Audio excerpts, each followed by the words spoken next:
welcome back to my channel, and today we are going to be doing one page on my chart, swatch and a test painting sketchbook, or not sketchbook, like a recipe book or a potions book, So, today the palette we are using is one that I made from an old blush set that my mom had at home.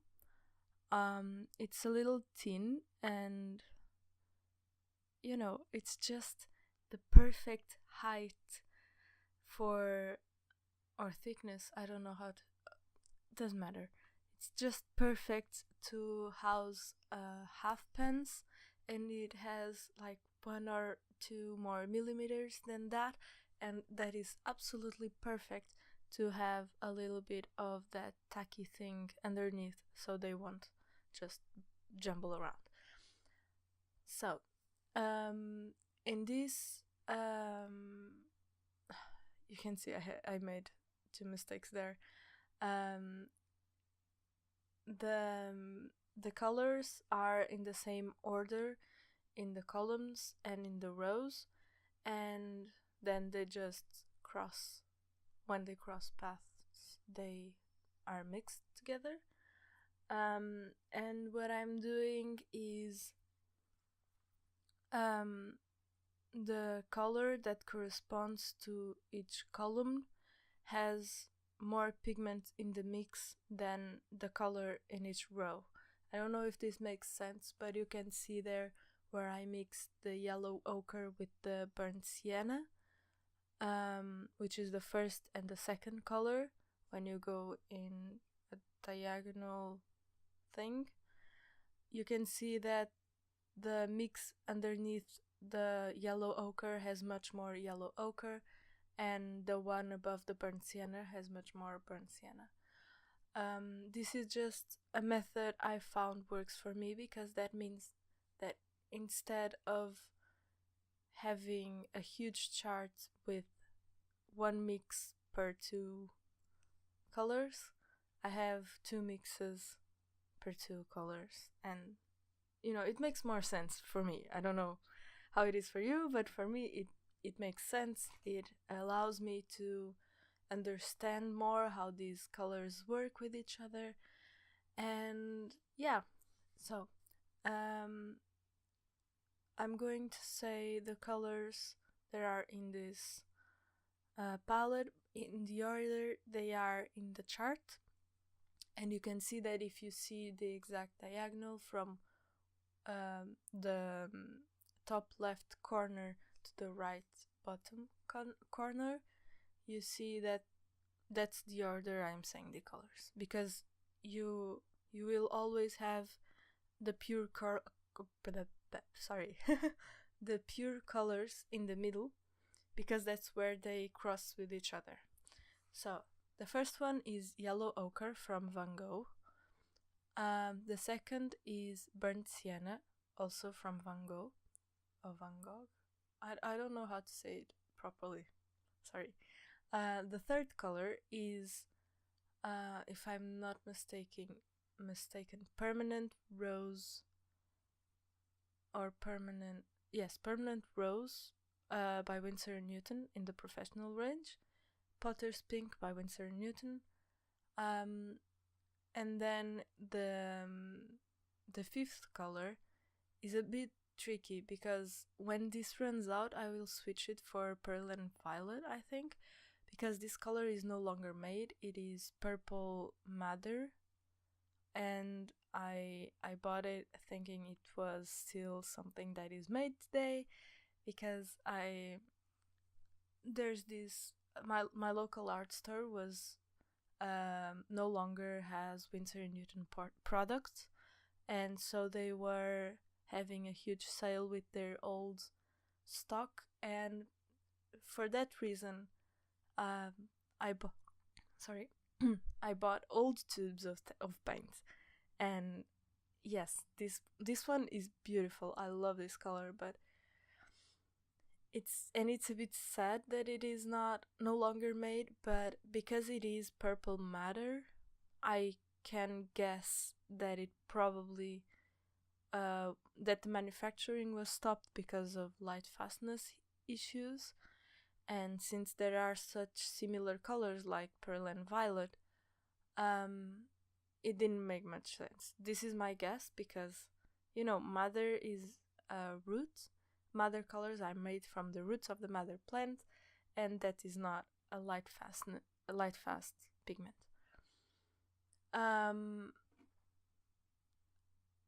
So as you can see, the chart is almost ready. Oh, I forgot. Those two round pans in the palette are Tibet Gold and Moon Gold by Fine Tack. Now these colors are absolutely gorgeous, and you'll see that when I swatch them. They look even better on black paper, and I believe it looks really nice, maybe even better than on black paper, on dark gray paper. Today I didn't swatch that for this page because I forgot, and I only remembered now. It's okay. You might see that in another video because later on I might do a video about the Fine Tack colors because they are absolutely gorgeous. They're amazing. Now this palette was all golden inside, like it was painted with gold paint. I don't know. Well, doesn't matter. It was gold, and because of that, color mixing was hard, and I didn't have enamel spray paint or anything, so I grabbed nail polish. I don't use white nail polish, but for some reason I had some at home, and it was great because although it stains a little bit, it doesn't stain that bad so far, and I've been using this palette for a little while now. But it allows for really nice mixing, and it's way better than mixing on plastic, and it doesn't smell anymore. So on these pages, what I've been doing is I make a chart, and then I make a little diagram of the palette itself with all the pens in the places. Yes, I didn't notice the camera had stopped recording. Sorry. But what I do is I make a little sketch of the palette, and then I paint all the pens where they are in the palette with the right colors, and I identify them. And because I've done this for not for all of them, but for most of the palettes that I use, I get used to the place where they are because I've done the chart and I've done that, and it helps me remember what each color is.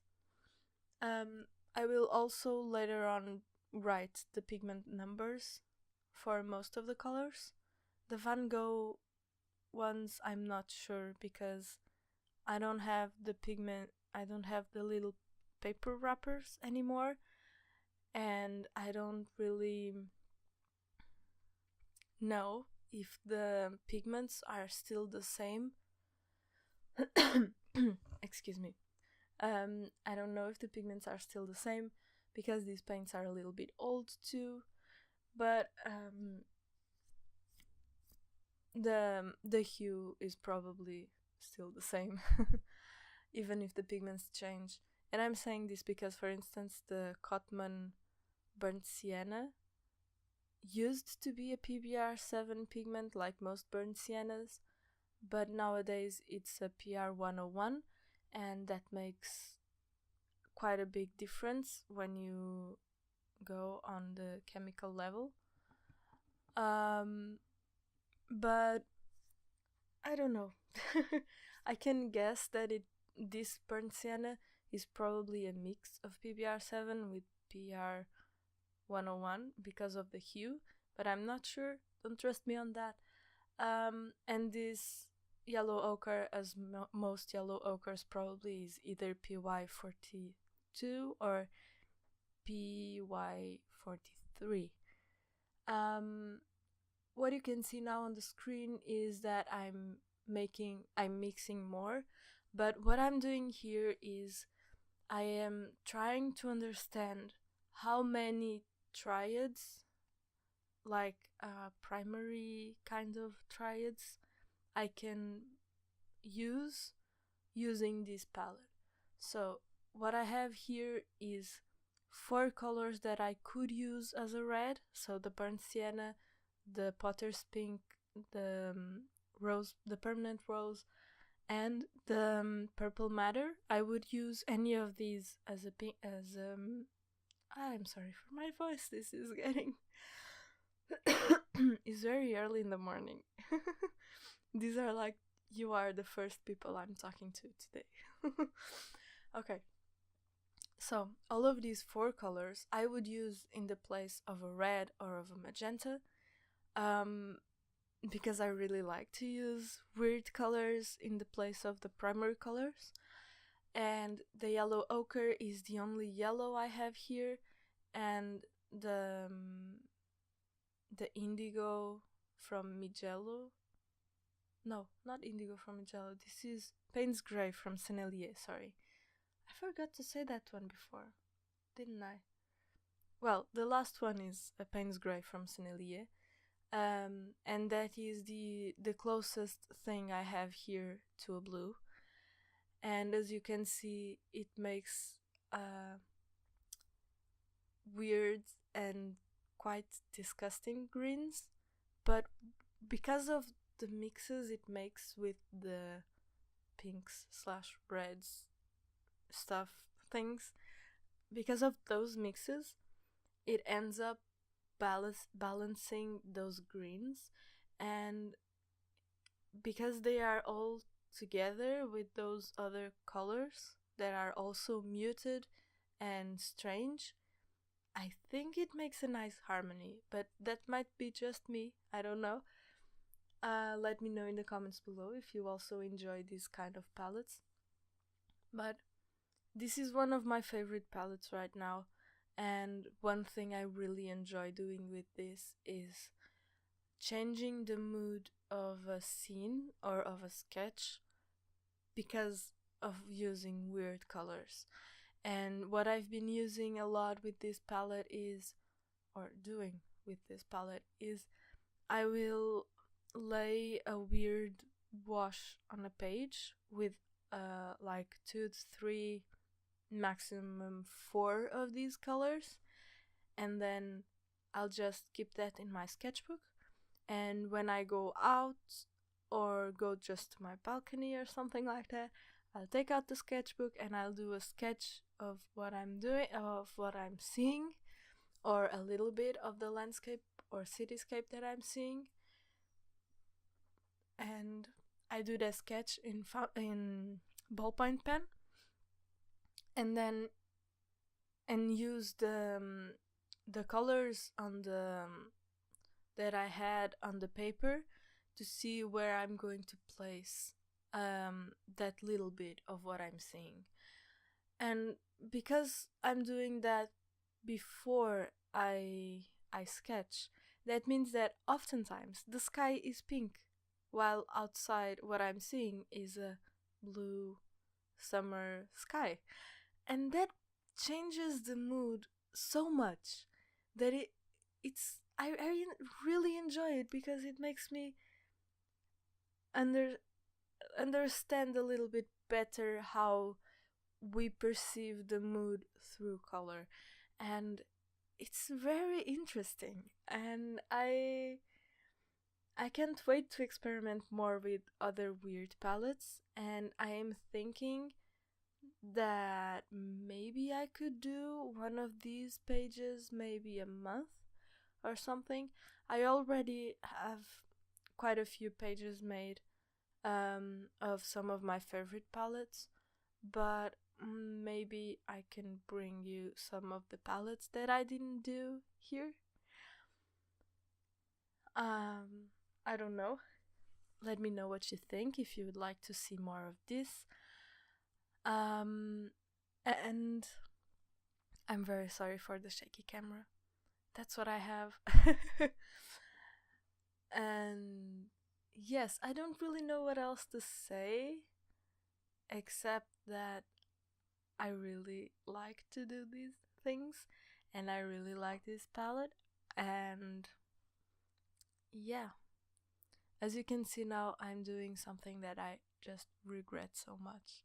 I'm painting, because of the box being gold, I decided to paint the box gold on the sketch, and I really regret it. And yeah, it doesn't look as bad as I thought it did. I kind of like it better now, but I still regret it. But yeah, thank you very much for watching. If you want to see more of these kinds of videos and palette swatching and stuff, let me know, and please hit the like. And if you want to see more of my videos, don't forget to subscribe and hit that little bell icon, and I will see you later. Thank you very much for watching.